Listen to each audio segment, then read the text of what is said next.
How are your bosses steering this crisis ship at the moment?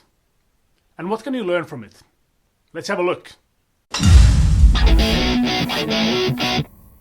First time on my channel? Make sure to subscribe and hit that bell button so you don't miss any of the good stuff. There's plenty of coverage on the negative aspect of this unfortunate crisis at the moment, but there's always the other side. There's always the learning side of any crisis, and so it is also for leadership and for your career. And there's a lot that can be learned by observing your superiors at work. Now, companies are already learning on their own side. They're learning about their supply chains, how they should and should not work.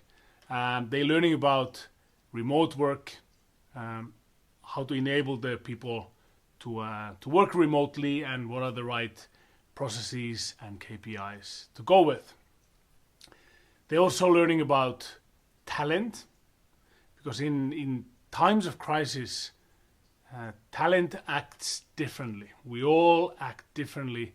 We have different capabilities, and talent management, good talent management in companies, they put effort in observing people, their management, their leaders, their future talent, and they identify the diamonds, and they also identify, or should identify, the people who need to be developed, because it's going to be inevitably clear in this type of situations what might need to be done with the development as well.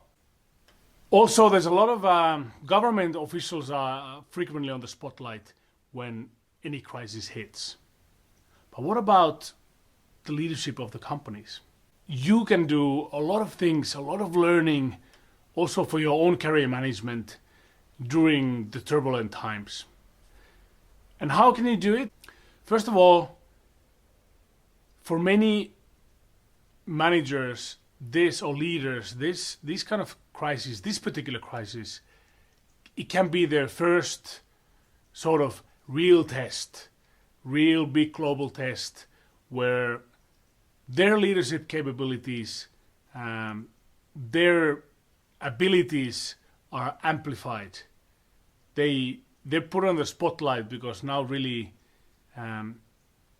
people observe, people follow them, people need guidance, and severe crisis amplifies whatever action they take. And those action points and those amplifications are the signs that you should be looking at. Also, you will have some seasoned executives who've been going through different crisis situations already, not just inside the company, but also global pandemics or crises like we're seeing at the moment. There's a point to also observe them and to compare them with the young talent, and to see if you can find any when you can find similarities, differences, and how that reflects into your potential leadership style as well. First of all, leadership. How do you see your superiors behaving in this crisis situation? What is their leadership style? Is it autocratic, giving orders, master and commander? Is it more coaching? Is it participative? Is it looking for consensus? Is it a blend? Is it a mix? Are they leading from the front? Have they always led from the front? Or is this something that the crisis triggered them to do? Or have they retreated to the back? Have they maybe even gone into hiding into their offices, whereas they used to be leading from the front? So kind of, is their behavior the same as it used to be? Has it changed? And then you judge, or you evaluate, not judge, whether you think it's the right behavior that they've shown. Has it helped the team? Has it helped the company? Has it helped you as a subordinate? Secondly, how is their communication style? and communication skills that they're showing. Do they keep people informed? Do they give transparency, and do they give guidance and clear instructions where you need to be heading? And again, is this something that they've been constantly doing in the past, or is this something that has weakened during the crisis, or is this something that has amplified and improved as the situation became tense? All great points and so crucial in any crisis situations. Communication. Are we seeing visible leaders who take the time to communicate? Or are we seeing people who maybe retrieve to their offices and spend more time analyzing and doing the kind of tactical side? And what's the right balance? Observe that. Third, energy level, motivation. What's the drive? Regardless of the situation, what's the drive? What's the positive energy that they radiate to their teams? Was it the same before? Is it more now? Is it less now? What has changed? And what can you pick up from there? Then you have something also very crucial, which is the cross-department operations. How are your leaders acting together across departments, even across departments that they might normally not have so much interaction with or need to interact so much? Are they open for these communications? Do they work together? Do they reach out to different departments? Who takes the lead? Who organizes meetings? How do they work as a unit, as a company? Have a look at that in your leaders as well. Finally, have a look at the personality part. Analyze how you see your leaders before the crisis. What were the personality traits that they were bringing out, and what's happening now in this new situation, new environment? Do they compare? Are there differences? What kind of differences? Are they good differences, bad differences? And then also you can think of why did those personality traits did not come up in the past, and why are they appearing now? So these are a few of the things that you can have a look in your superiors' management behavior at the moment during the crisis.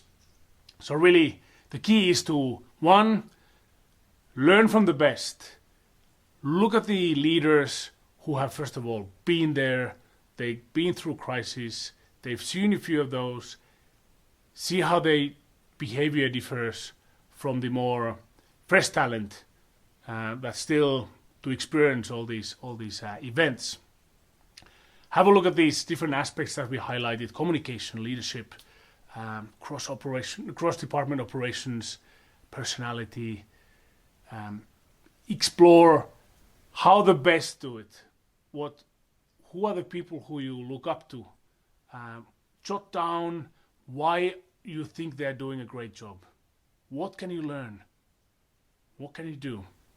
Because these are the people who, after the crisis is gone and things stabilize, then why not go in there and have a chat with them? Why not reaching out to different people and saying, I observed you. I really like how you handled that one. Can you teach me? Share me your tips. Learn from the worst. See who's struggling. And naturally, if there's an opportunity, try to help them, support them, offer help if you're in a position. But learn from the worst. See what's going on. What are the Achilles heels? Where do they suffer? What are they lacking? Those are very valid learning points that you can use for your own career management as well, and your own growth as a leader. And thirdly, this observing the best and the worst, the ones who need more development, this gives you the opportunity to identify leaders who you want to learn from. These people might also be your future bosses because you want to learn even more.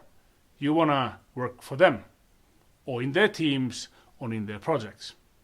So like the saying goes, when you change uncertainty to certainty, you stop learning and developing. So although any crisis is never a welcomed or fortunate situation, there is that other side which allows you to develop yourself, learn, and also help and show what you can do.